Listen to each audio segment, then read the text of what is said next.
안녕하세요. 남들에게 말 못할 속 얘기를 할 수 있다고 해서 찾아온 50대 남자입니다. 중이 제 머리 못 깎는다고 속에 든 얘기가 많은데 막상 남들 앞에 얘기할 수가 없어요. 왜냐면 제 치부이기 때문입니다. 그래서 이곳에 사연을 보내게 됐어요. 제 이야기를 듣고 욕을 하실 분도 또는 응원을 주신 분도 계시겠지만 욕이 내어서 속풀이 해보겠습니다. 저는 서울에서 태어났어요. 그리고 대학교까지 서울 토박이로 자랐고요. 외동으로 태어나서 부모님의 지원 아래 대학을 진학하면서 큰 어려움 없이 공부할 수 있었고 남들 하는 만큼 다 하면서 자랐어요. 지방에서 하는 말로 포시랍게 컸죠. 아버지는 직장 생활에 바쁘셨고 어머니는 전업주부셨는데 자식이 저 하나다 보니 어머니의 모든 신경은 저에게 집중이 됐어요.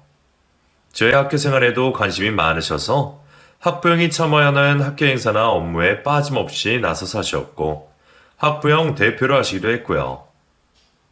학교 졸업할 때까지 한 번을 올까 말까 한 엄마들도 있는데 저희 엄마는 자주 보였고 덕분에 친구들 사이에서 의시되면서 지냈던 적도 있어요. 하지만 그게 늘 좋지만은 않았어요. 중학교에 들어가고 또래 친구들과 어울리는 시간이 늘다 보니 제가 마마보이로 소문이 날 때도 있었거든요. 그 별명이 싫어서 놀리는 친구와 주먹 다짐도 하고 그랬던 기억이 나네요. 대학을 진학하고는 얼마 안가 군대를 갔어요. 머리가 굵어지고 나니 엄마의 간섭 같은 관심들이 좀 힘들더라고요. 누군가는 배부른 소리 한다고 할 수도 있는데 그때는 그랬어요. 특히 저는 남자잖아요. 성향이 무심하고 대수롭지 않게 여기는데 엄마의 세심한 관심이 버겁더라고요. 그래서 군대로 도망을 갔어요. 제 발로 찾아서 군대를 간 거죠. 도인이 너나 하여간 특이해. 군대를 지발로 찾아가는 놈이 어디 있냐? 뭐가 희한해. 어차피 다녀야 하는 거 일찍 갔다 오면 좋지. 군대가 놀다 오는 곳이냐? 친구들 다 도망 다니고 억지로 끌려 들어가는데 여튼 이상해. 근데 너 가버리고 나면 너네 엄마는 어쩌냐? 아들 보는 게 낙인분이신데. 아니야. 우리 엄마도 바빠. 엄마인 거 모르는 사람이 보면 스토커라고 할걸? 이 자식이. 어릴 적 친구들은 저희 엄마가 어느 정도인지 다 알았기에 저희 군대 입대 소식에 엄마 걱정을 먼저 해주더라고요. 저도 신경이 안 쓰인 건 아니었는데 그래도 이제는 다 컸으니 엄마도 저와 떨어져 지내는 연습을 할 필요가 있다고 생각했어요. 입영 통지서를 보신 엄마는 많이 놀라시고 섭섭해 하시긴 했어요. 너는 왜 이런 걸 너 혼자 결정하는 거야? 어차피 다녀와야 하는 건데 일찍 가면 좀 어때요? 그래도 미리 엄마한테 얘기를 했으면 좀 알아보고 그랬을 텐데. 엄마, 시간 금방 가요. 걱정하지 마세요. 그래, 당신 너무 유별난 거 알지?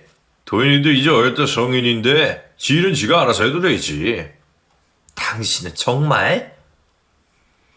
예상보다 엄마가 많이 서운해하시는 걸 보고 조금 죄송한 마음은 들었어요. 갑자기 한 달 뒤에 입대를 한다고 하니 놀라실만 하죠. 그 마음이 이해되면서도 집을 떠나서 하는 생활에 은근히 기대도 됐어요. 빡시다고들 하지만 남자들만의 세계를 경험해보고 싶은 마음도 있었고요. 입대 당일 눈물을 흘리는 어머니와 인사를 하고 훈련소에 들어갔을 때 생각보다 기대가 됐어요. 옆에 같이 줄을 선 친구는 훌쩍훌쩍 울기도 하던데 저는 기대감에 눈을 반짝반짝거리며 살폈거든요. 들어가자마자 시작된 엎드려 뻗쳐도 평소 운동을 좋아해서 그런지 개운하기만 했고요. 이쯤 되면 예상이 되시죠? 군대 생활이 제 적성에 맞았다는 것을요. 군대에 있는 동안 물론 힘들고 서러웠던 경우도 있었죠. 특히 산으로 훈련에 갈 때는 모기와 벌레 때문에 너무 싫었고요.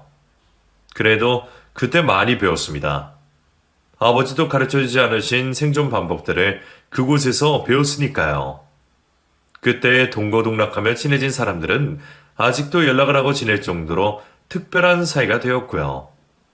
군대를 제대하고 집으로 왔을 때 부모님 중에 당연히 어머니가 제일 많이 좋아하셨어요.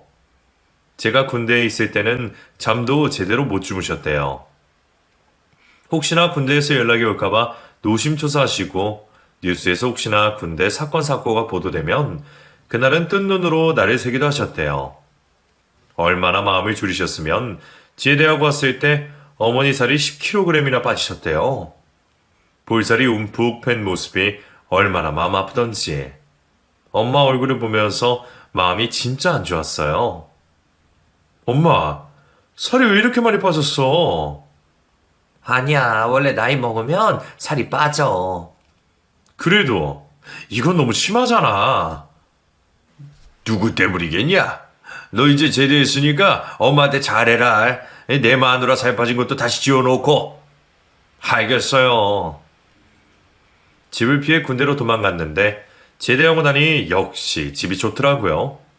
집 나가서 고생해봐야 안다잖아요. 집 소중한 걸요. 그때 군대를 다녀온 게 제 인생 전반에서 정말 잘한 일이라고 아직도 생각하고 있어요. 사회생활을 하기 전에 그곳에서 미리 훈련한 거니까요. 사회가 얼마나 차갑고 냉정한 곳인지 미리 맛을 본 좋은 경험이라고 생각합니다. 대학 생활을 마무리하고 운 좋게 대기업에 취직을 했어요. 평생 직장 생활을 하신 아버지의 뜻에 따라 저도 직장 생활을 선택했고, 기왕이면 보수 좋고 대우 좋은 곳에서 일하고 싶어서 스펙 관리를 많이 했죠. 그 과정에서 물론 어머니의 노력도 들어갔지만, 그래서인지 대한민국의 이름 있는 기업에 들어갈 수가 있었습니다. 이제 취업도 있고 우리 도윤이 먹고 사는 건 걱정이 없다. 아빠는 직장 생활이 제일 편하다고 생각해. 네 삼촌 자영업하는 거 봐라. 제대로 먹지도 못하고 쉬지도 못하고 매일매일 일하는 게 얼마나 힘들어 보이냐. 안 그래? 네. 상사들 입에 맞춰 살려면 힘든 것도 있는데 조금만 참으면 다 지나가. 알았지? 알겠어요, 아버지. 직장 생활이란 게 회사 사장만 배불려 주는 게 맞지만 그래도 사회초년생이면 경험하는 게 맞다고 생각해요. 조직이 어떻게 굴러가는지, 처세술은 어떻게 해야 하는지 그곳에서 많이 배우니까요. 하지만 제 성향에는 오래 할 수 있는 일이 아니었어요.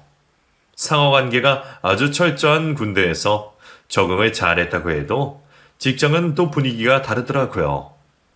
명분 없이 직속 상관의 입맛에 따라 일을 하는 게 아주 곤욕이었어요. 그리고 그 안에 벌어지는 불합리한 일들도 답답했고요. 저와 같이 일했던 상사들도 저 때문에 골치가 좀 아팠을 겁니다. 신임이 신입답지 않게 고개가 뻣뻣하니 좋아할 사람도 없었죠. 저는 저대로 갈치당하는 듯한 분위기가 싫었고요. 결국 입사한 지 6개월 만에 퇴사를 하고 말았어요. 당연히 집에서는 난리가 났고요.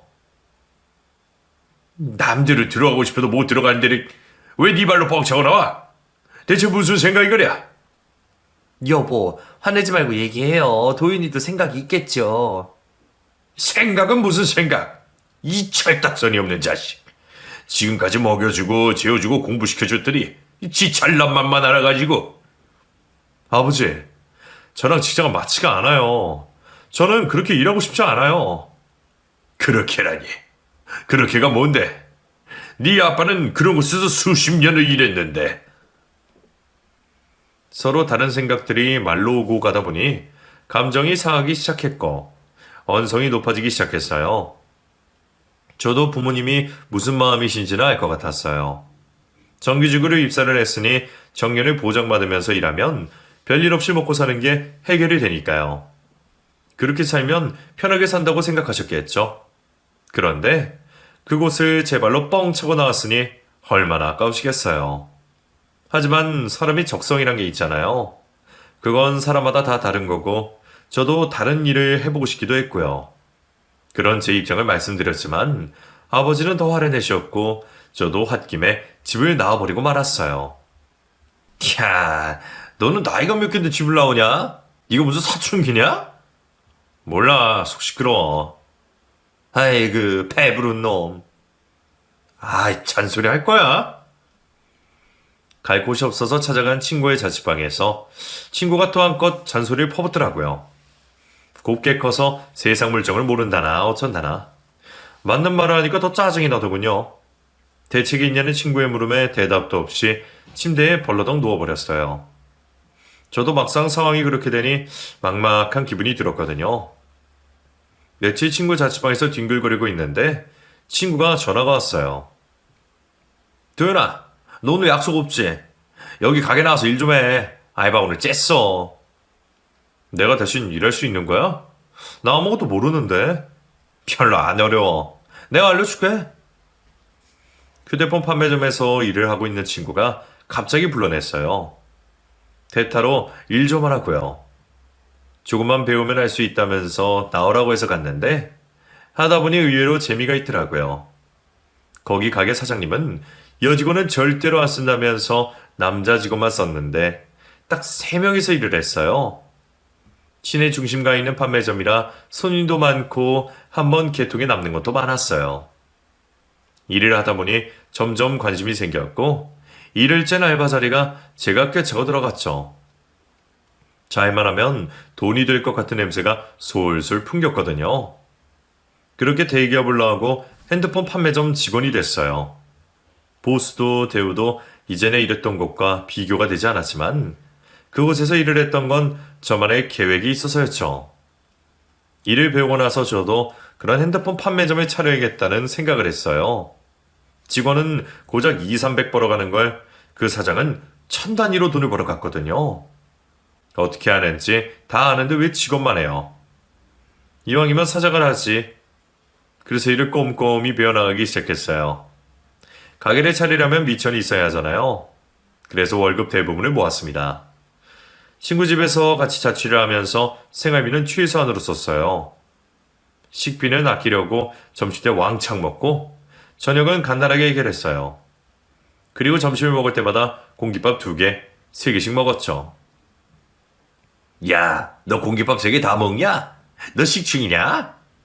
에이, 사장님, 한잔 잘 먹을 때잖아요. 배 든든하게 하고 또 손님께 상냥하게 하고. 그러잖아요. 자식 둥글둥글 해가지고는 배부르다고 졸지나 마.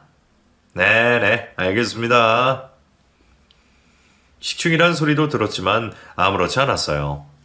제 인생에 있어서 그런 소리를 들어는 봤겠어요? 그런데 기분이 전혀 나쁘지 않더라고요. 저에게는 목적이 있었으니까요. 사장님과 친해져서 영업 비법을 배우는 것도 저의 수단이었고요. 그렇게 4년 동안 직원으로 일을 했습니다. 나중에는 친구가 다른 판매점 점장으로 가고 제가 그 매장 점장으로 관리도 했어요. 그렇게 하면서 전산까지 빠삭하게 다 배워버렸죠. 돈만 내게 되면 만사 오케이였어요. 안 먹고 안 쓰고 해서 4년 동안 1억 5천만 원을 벌었어요. 그리고 그걸로 제 핸드폰 가게를 오픈했습니다. 일을 그만두겠다고 했을 때 사장님이 붙잡으셨어요. 저 덕분에 수월하게 장사하셨으니 당연한 일이었죠. 하지만 저는 제 가게를 차리고 싶다고 말씀드렸고 상도를 지키기 위해 지방으로 내려갔습니다. 지방에서 장사한다고 하니 사장님도 좋게 보내주시더라고요. 모은 돈이 있었지만 솔직히 가게를 내기에 넉넉한 돈은 아니었어요.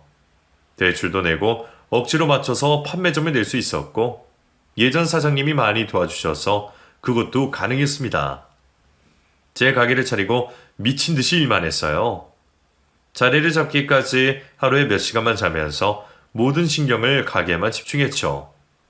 그랬더니 조금씩 손님이 늘었고 가게도 2개, 3개까지 확장을 했어요. 늘어난 가게만큼 직원도 늘었고 제가 할 일도 많아져 눈코 뜰 새가 없어졌어요. 그래서 집에 안부 전화도 자주 못했는데 어느 날 어머니가 전화를 주셨어요. 밥은 먹고 다니니? 엄마. 엄마는 식사 잘하세요? 아버지는? 안 그래도 할 말이 있어서 네가 집에 와야 할 것 같다. 왜요? 무슨 일인데요? 네 아버지가 좀 편찮으셔. 아버지가? 평소에 건강관리를 많이 하셨기에 편찮으시다는 소리에 깜짝 놀랐어요. 겨울에 감기도 잘하지 않는 분인데 대체 어디가 아프신 거지? 저는 부랴부랴 본가로 갔어요. 서울에 도착했다고 전화를 했더니 어머니가 병원을 알려주시는 거예요. 아버지가 병원에 입원을 하셨다면서요. 순간 보통 일이 아니구나 싶었습니다. 급하게 병원으로 가보니 아버지는 입원실에서 잠들어 계셨고 근심 가득한 얼굴에 어머니가 계셨어요. 얼마나 신경을 많이 쓰셨는지 머리가 새하얗게 새어버린 느낌도 들더군요. 엄마, 아버지 어디가 아프신 건데? 놀라지 마.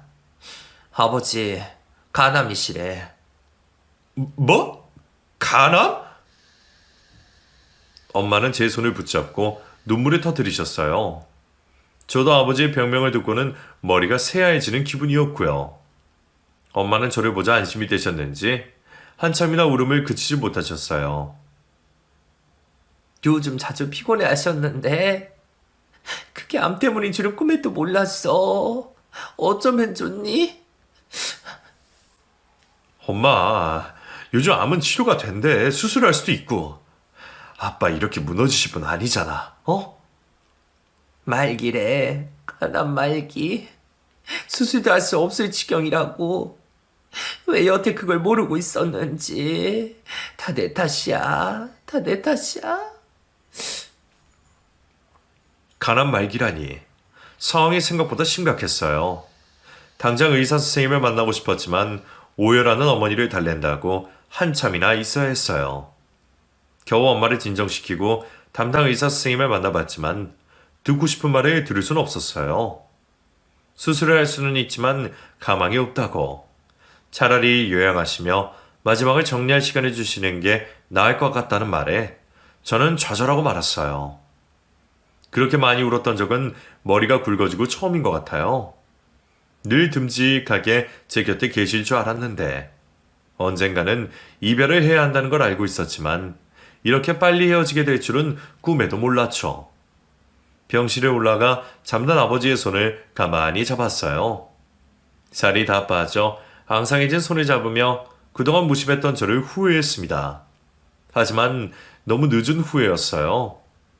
결국 아버지는 집으로 오시게 됐어요.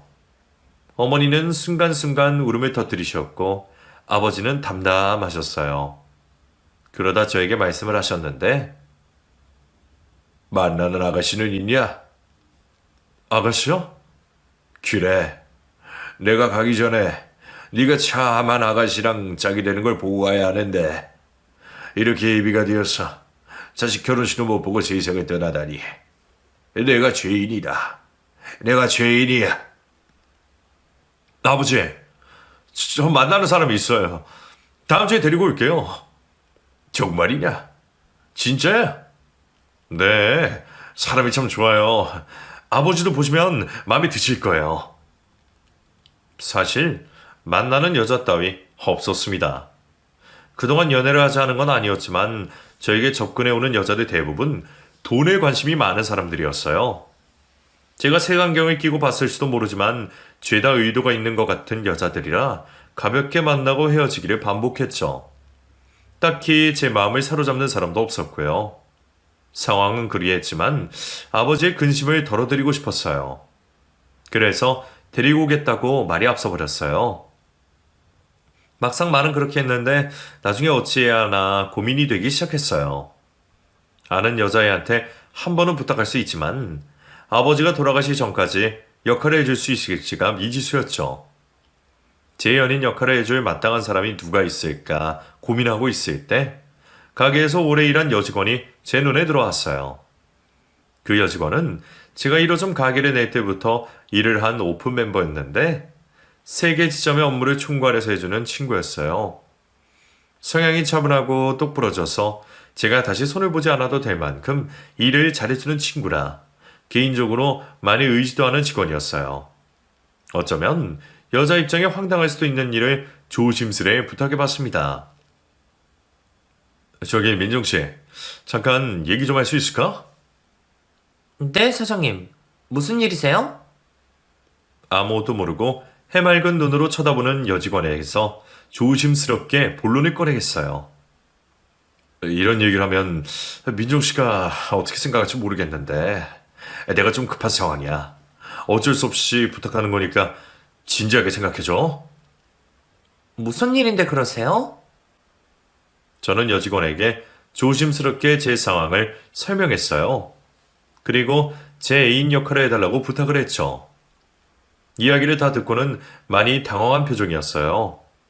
혹시나 거절할까봐 노심초사 대답을 기다리는데 잠시 고민을 하더니 이내 알겠다고 고개를 끄덕여 주더군요.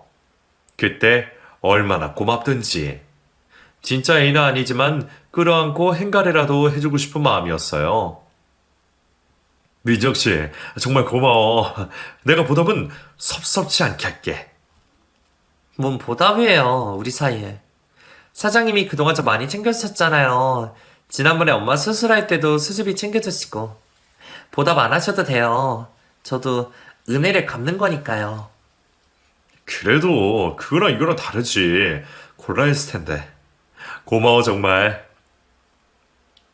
여직원 덕분에 제 고민은 바로 해결되었고 그 다음 주에 그 여자와 함께 아버지 병문안에 갔어요. 사근사근하고 차분한 그 여자를 보며 아버지는 정말 마음에 들어 하셨어요. 오랜만에 웃는 얼굴을 보고 있자니 제가 더 기분이 좋더라고요. 어머니도 아버지가 기분 좋아 보인다고 기뻐하셨고요.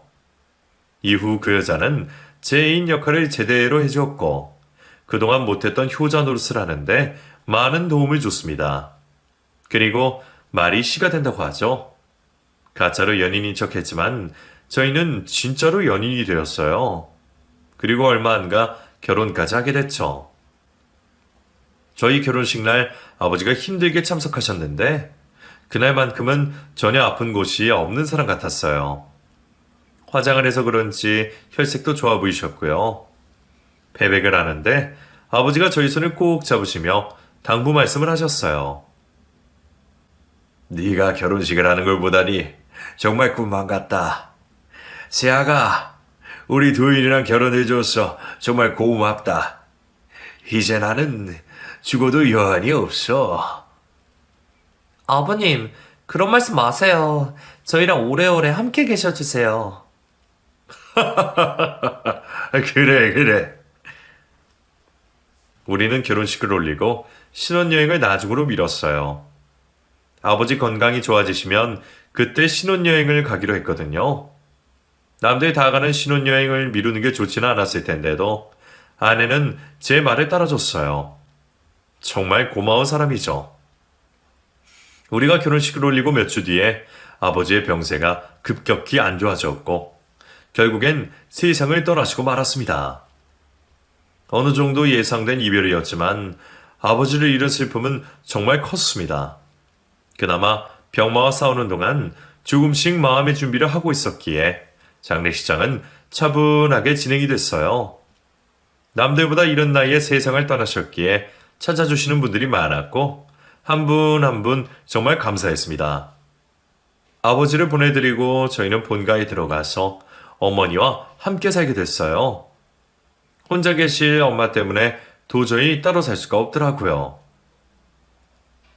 어머님이랑 같이 살게 되어서 불편하지. 미안해. 괜찮아요. 이제 어머님도 내 부모님인데 미안한 게 어딨어요. 그런 말 안 해도 돼요. 민정아, 내가 진짜 잘할게. 사랑한다. 나도. 아내는 미안해하는 저에게 웃어줬어요. 그 미소가 얼마나 사랑스럽던지. 정말 제가 가진 전 재산을 다 주어도 아깝지가 않더라고요. 그리고 우리 어머니께도 친딸처럼 마음 써주고 챙겨줘서 너무 고마웠어요. 그렇게 아버지의 빈자리에 익숙해져 가고 있었죠. 어머니도 시간이 갈수록 기운을 내셨고요. 평온하게 살아가던 일상 중에 불행이 다시 찾아왔어요. 아버지가 돌아가시고 멀리 간 줄 알았던 불행은 저희 가까이에 있었더라고요. 일을 하고 집에 왔는데 아내가 이상한 소리를 했어요. 어머니에 대한 이야기였죠. 어머님이 요즘 좀 이상한데? 식사를 분명 하셨는데 안 드셨다면서 자꾸 밥을 차리고 하셔. 뭐? 엄마가? 오늘만 해도 식사를 6번이나 하셨어. 자꾸 드셔서 배가 빵빵하실 때도 자꾸 배가 고프시대. 이상한데? 내가 엄마에 얘기 좀 해볼게. 아내의 말이 보통 일이 아닌 것 같아 바로 어머니께 갔고 자리에 앉자마자 어머니 험담이 시작됐어요. 천연이나 밥을 안 줘. 저것이 나를 굶겨죽일 모양이야. 아저씨, 나 밥 좀 줘요. 어? 엄마 왜 그래요? 아저씨, 누구야? 나 알아요? 이거 나요. 어머님 왜 그러세요? 어머님 아들이잖아요. 나 몰라. 나 몰라. 낯선 어머니의 모습에 의심되는 병이 있었지만 제발 그 병만은 아니기를 바랬습니다. 낯선 사람처럼 행동하고 저도 못 알아보는 어머니의 낯선 행동은 결국 치매라는 판정을 받았어요. 아버지가 돌아가시고 얼마 지나지 않아 어머니까지. 불행이 한꺼번에 닥쳐와서 한동안 많이 힘들었어요. 불행이란 것이 저에게만 들러붙어 있는 것 같더라고요. 마음이 힘들어 밥도 제대로 못 먹을 때 아내가 곁에 있어서 큰 힘이 되었어요. 어머니가 치매에 걸리셨지만 요양병원으로 모실 수는 없었어요. 그래서 아내가 집에서 어머니를 모셨죠. 저도 압니다. 병에 걸린 사람을 집에서 돌보는 게 얼마나 힘든 일인지요. 더군다나 치매 환자인데도요. 하지만 혼자 된 엄마를 병원에 모시는 건 죽어도 싫었어요. 다행히 아내가 제 마음을 헤아려줬고요. 미안해. 또 힘들게 하네 내가. 괜찮아요. 당신이 어떤 마음인지 다 알아. 잠깐 정신이 없으신 것 뿐인데 병원으로 모시는 건 나도 싫어. 진짜 고맙다.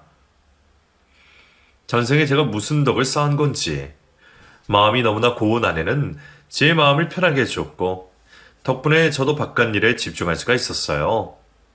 아침에 일어나 출근을 하고 나면 집안에서 무슨 일이 일어나는지 전혀 알 수가 없었어요. 왜냐면 아내가 어머니에 관련된 문제로 저에게 전화를 하지 않았거든요. 그래서 할 만한 줄만 알았어요. 한 번은 친구들과 술자리 하게 됐는데 친구 한 놈이 이런 얘기를 하더군요. 재수씨 힘들겠다. 어머니 치매라며. 아버지 돌아가시고 충격이 심하셨는지 병원에서 이게 진행됐다고 하더라고. 와, 그럼 병원으로 모셔야 하는 거 아니야? 와이프가 아직은 할 만한 것 같아. 조금 더 집에서 모시려고. 이때는 전혀 몰랐어요.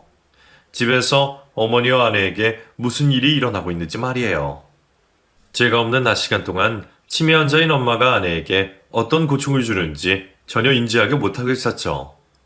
나중에 알게 됐을 때 아내에게 너무 미안했어요. 입을 위해서 대변을 보셨다는 것도 밥 달라고 해서 차려줬더니 그 상을 엎어서 온 바닥에 곰국이 쏟아졌다는 것도 아내에게 욕을 하며 머리채를 잡고 끌고 다니신 것도 저는 전혀 몰랐어요. 후에 알았을 때는 아내에게 너무 미안해서 제 발등을 찢고 싶은 기분이 들었어요. 아내가 저에게 알리지 않고 고군분투하고 있을 때 장모님이 많이 도와주셨어요. 무심한 사이를 대신해 안쓰러운 딸을 챙겨주신 거죠.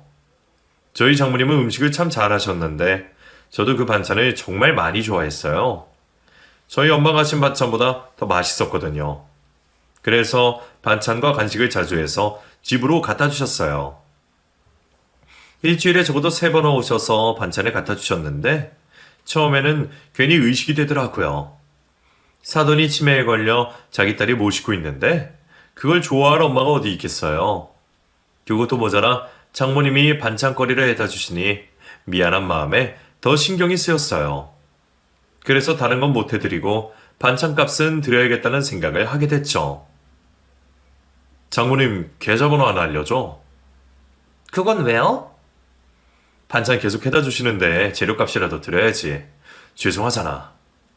알겠어요. 계속된 간병 생활로 아내는 몰골이 말이 아니었어요. 눈 밑에 다크서클이 생긴 지도 한참이나 됐고 살도 빠져서 집에서 입는 옷이 헐렁했죠. 보기가 마음 아파서 한약도 지어줬는데 귀찮다면서 제대로 먹질 않았어요. 결혼하고 임신이 잘 되지 않았던 게 피곤과 스트레스 때문이 아닐까 추측도 되었지만 당장은 어머니 병 때문에 거기까지 마음을 쓸 수가 없었어요.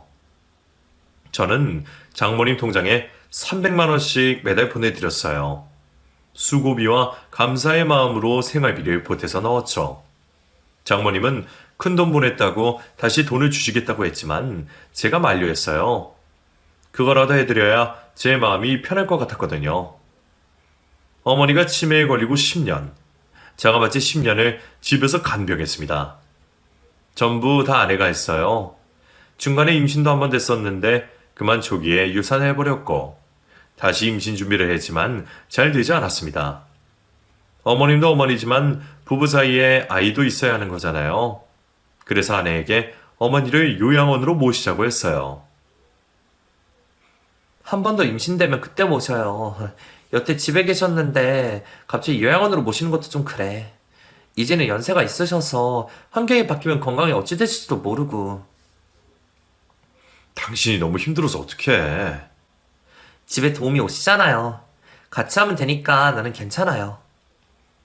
어딜 봐도 참 모난데 없이 고마운 사람이었어요. 마음이 쓰여서 요양원 얘기를 먼저 꺼냈지만 솔직한 제 마음은 집에서 모시고 싶었거든요. 하지만 언제까지 제 욕심대로만 할 수가 없어서 아내가 원하면 병원으로 모실 생각이었는데 조금만 더 해보겠다는 말에 진심으로 고마웠어요. 시간이 흐르는 동안 제가 하던 일은 점점 매출이 떨어지게 되었어요. 온라인으로 구매하는 것도 많았고 현금을 많이 보유하는 업체도 여럿 생겨서 죄다 경쟁해야 하는 시장이었어요. 한 가지 업을 10년 이상 유지한다는 거, 그거 정말 힘드는 일이거든요. 월 저는 우습게 벌던 시절도 있었지만 점점 수입이 줄어들었고 제 나이도 먹어갔어요. 장모님은 여전히 반찬을 해다 주셨는데 연세가 있으시다 보니 손맛이 조금씩 바뀌시더군요. 그래도 어쩌겠어요. 제가 아들 노릇한다 생각하고 매달 입금해드리던 돈은 계속 보내드렸어요. 그런데 반찬 맛이 점점 더 이상해졌습니다. 어느 순간부터 손맛이 조금 바뀐 정도가 아니게 되었어요. 밥을 먹다가 비리거나 간이 안 되었거나 짜서 숟가락을 놓게 되더라고요. 그렇다고 아내에게 반찬 투정을 하기도 못해서 잠자코 있었는데 저도 나이가 들어 체력이 떨어지니 집에서 먹는 밥 한 끼에 슬슬 짜증이 나기 시작했어요. 이제 당신이 반찬하면 안 돼? 장모님도 힘드실 텐데. 안 그래도 내가 한다고 하는데 엄마가 계속 갖다 주세요. 그래? 당신이 찌개 먹어봤어? 찌개? 오늘 온 거라 아직 안 먹어봤는데. 왜요? 맛 없어? 나 집에서 한 끼 먹어. 아침 안 먹고 나가니까 당신도 편하잖아. 저녁만큼은 맛있게 먹고 싶다. 알았어요. 내가 할게. 돌려 말한다고 한 건데 아내는 기분이 상해 보였어요. 그렇다고 비위가 상할 정도로 맛이 이상해졌는데 참고 계속 먹을 수가 없더라고요. 게다가 매달 300만 원씩 통장에 보내드리는 것도 살짝 부담이 되고 있었기에 아내가 반찬을 하면 용돈을 줄일 생각도 있었고요. 얘기를 했으니 곧 밥상이 달라지겠지 여겼지만 여전히 비이상한 반찬들이 식탁에 올라왔어요. 계속 싫은 소리를 할 수 없어서 결국 저녁도 밖에서 해결하는 날이 많아졌죠. 때문에 은근히 저도 불만이 쌓이고 있었어요. 오랜만에 친구들이랑 술 모임이 잡혀 늦게까지 술을 먹고 집에 들어갔어요. 아내는 술에 쩔어 들어온 저 때문에 기분이 상했는지 다음날 아침 집에 없더라고요. 늦게 일어나 급하게 가게에 나가야 했는데 집에 혼자 계신 엄마가 마음에 쓰였어요. 그래서 아내에게 전화를 걸었죠.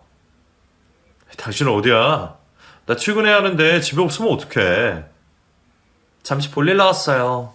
곧 들어가니까 당신 출근해요. 에이, 사람이 진짜. 나중에 볼일 보면 되지. 알았어, 얼른 들어와. 얼마나 중요한 일이라고 아침부터 밖에 나갔나 싶어 짜증이 밀려왔어요. 뜨끈한 국물에 속풀이라도 하고 싶었지만 늦어서 그럴 시간도 없었죠. 어머니가 아직 주무시는 걸 보고는 급하게 집을 나섰어요. 오전 업무를 마치고 집으로 들어갔습니다. 뜨거운 물에 목욕도 하고 밥도 먹고 나올 생각이었어요. 그런데 집에 와보니 아내가 없는 겁니다. 게스트를 보니 어머니 아침은 차려준 모양인데 또 집을 비웠더라고요. 곧 들어오겠지 싶어 목욕을 하고 나왔는데도 들어오지 않았고 제 전화도 받지 않는 거였어요. 가스레인지에 장모님이 해주신 소고기국이 있길래 우선 데웠어요. 밥 한 술 말아서 먹고 다시 나갈 생각에 급히 흰쌀밥을 말았는데 한 숟가락 입에 넣고는 바로 뱉어였습니다. 분명 소고기국인데 뭘 넣으신 건지 비린 맛이 강하게 올라왔어요. 술 먹어서 예민한 속에 냄새까지 역하니 헛구역질이 나왔습니다. 그날은 모든 게 엉망이었어요. 아침에 눈을 떠서부터 말입니다. 그 원인은 아내의 부재였죠. 다시 핸드폰을 들어서 받을 때까지 통화를 눌렀어요. 한 번, 두 번, 세 번째 걸었을 때 달칵하고 전화를 받더군요. 저는 아내 목소리가 들리자 다짜고짜 소리를 질렀어요. 당신 대체 뭐 하는 사람이야? 왜 나가서 안 들어오는 거야? 어머니까지 혼자 두고 말이야. 지금 제정신인 거야? 내가 일이 좀 있어서 그래요. 당신이 일 있을 게 뭐가 있어? 해봤자 아줌마들이랑 커피 한잔 하는 거 아니야? 당장 집에 들어와. 저는 당장 집에 들어오라고 소리를 꽥 질렀습니다. 하지만 아내의 대답은 제 예상 밖이었어요. 지금 못 들어가요. 뭐? 당신 대체 어디야? 엄마 집이요. 처갓집에 있다는 소리에 저는 당장 가겠다고 거기서 딱 대기하고 있으라고 했어요. 안 그래도 이런저런 불만이 있던 터라 할 말 좀 해야겠다 싶기도 했고요. 낮에 온 도우미에게 어머니를 맡기고는 한달음에 처갓댁으로 갔습니다. 익숙한 대문 앞에 도착해 문을 벌컥 열고 들어갔어요. 거실로 들어가니 소파에 앉아있는 아내와 장모님이 보였어요. 이리 나와. 얘기 좀 해. 장모님 앞에서 큰소리 칠 수는 없어서 밖에 나가자고 했어요. 그런데 미동도 않는 겁니다. 집에 들어온 사람을 쳐다보지도 않고 대답도 안 하는 게 저는 무시한다는 생각이 들더군요. 머리가 휙 돌 것 같이 기분이 상했어요. 저는 아내의 어깨를 잡고 휙 돌리며 소리쳤어요. 사람이 왔는데 보지도 않냐면서요. 그런데 아내의 얼굴을 보고는 당황했어요. 아내의 얼굴이 눈물 범벅이었거든요. 당신 왜 울어? 무슨 일이야? 어? 저는 당황해서 바로 태도를 달리했어요. 그랬더니 아내가 제 손을 잡으며 엄마가 치매이신 것 같아. 세상에 장모님이 치매라니. 저의 엄마에 이어 장모님까지 치매라니. 너무 놀라고 황당했어요. 저도 그렇게 놀랐는데 아내는 자기 엄마인 아내는 얼마나 놀랐겠어요. 울음을 좀 채 그치지 못하는 아내를 달래며 장모님을 쳐다봤어요. 멍한 표정으로 자기 딸이 울고 있는 것만 보고만 있는 장모님. 그 장모님을 보고 있자니 제 눈에도 뜨거운 눈물이 흐르기 시작했습니다. 장인이 일찍 돌아가시고 혼자 아내를 키우신 장모님은 결혼 후에도 딸의 행복한 결혼 생활을 위해 애를 많이 써주셨어요. 얼마나 정성이었으면 아픈 사돈의 반찬까지 해다가 주셨겠어요. 제가 용돈 삼아 돈을 챙겨주드렸다고 해도 그 수고로움이 돈으로 되겠습니까? 그걸 뻔히 알면서도 제가 투정을 부렸던 거예요. 저는 한 손으로 아내를, 한 손으론 장모님을 안고 펑펑 울었습니다. 치매로 정신이 오락가락 하시면서도 그 와중에 반찬을 해서 갖다 주셨던 거예요. 자식이 고생스러울까봐 정신이 없는 와중에도 끝까지 챙겨주신 장모님이 너무 고마워서 가슴이 찢어질 듯 아팠어요. 우리 엄마 어떡해? 엄마가 이렇게 아플 동안 나는 뭐 했냐고. 왜 살필 생각도 못하고 내 힘든 것만 생각하고 살았냔 말이야. 엄마. 아내에게 너무 미안했습니다. 제가 아내를 데려와서 너무 짐만 지운 것 같았어요. 자신은 물론 자기 어머니도 살필 겨를이 없이 제가 그렇게 만든 거였어요. 민정아, 미안하다. 다 내 탓이야. 나한테 시집와서 네가 고생만 하고 결국 장모님 병까지 걸리시고. 한참을 울어대다가 겨우 진정을 하고 집안을 둘러봤어요. 늘 정갈하게 정리가 되어 있던 집은 뒤죽박죽 난장판이 되어 있었어요. 겨울 초입에 찬바람이 부는 날씨인데도 자리에 여름 이불이 깔린 걸 보고 무심했던 제 자신이 너무나 죄송스러웠어요. 저는 장모님을 챙기며 아내에게 말했어요. 장모님 모시고 집으로 가자. 우리 집으로 가, 민정아. 그렇게 하자. 이제 엄마 내가 모실 거야? 그래, 당연히 그래야지. 어머니, 우리가 모시자. 그날 장모님을 저희 집으로 모시고 왔어요. 그리고 따뜻한 방에 아내와 장모님이 함께 잠을 잤습니다. 저도 저희 어머니 곁에 누웠는데 그날 도통 잠이 오지 않았어요. 아내가 우리 집에 시집을 오고 이날까지 살아온 걸 생각해보니 제가 너무 미안했어요. 상황이 좋아지면 가자고 했던 신혼여행조차 약속을 지키지 않았더라고요. 그런데도 묵묵히 제 곁에서 자리를 지켜준 아내가 가슴이 사무칠 정도로 너무 고마웠습니다. 정말 웬만한 여자였다면 도망을 가도 벌써 갔겠더라고요. 자식도 하나 없이 오로지 시부모님만 보시며 살아온 아내. 앞으로는 내 아내를 위해 살아야겠다는 생각을 했어요. 그날 밤새 많은 생각을 하고는 다음날 아내에게 제 생각을 전했어요. 고마운 제 마음을 전했더니 아내가 오해를 하더군요. 그 눈물을 보면서 자책을 많이 했습니다. 지금은 어머니와 장모님을 치매 전문 요양병원으로 모셨어요. 최대한 집과 가까운 곳으로 잡아서 매일매일 찾아가 보며 아들 노릇을 하고 있습니다. 드디어 간병에서 벗어난 아내도 매일 두 어머니를 찾아뵈면서 지쳤던 자신의 몸을 회복하고 있어요. 요즘 저희는 다시 신혼이 온 것 같습니다.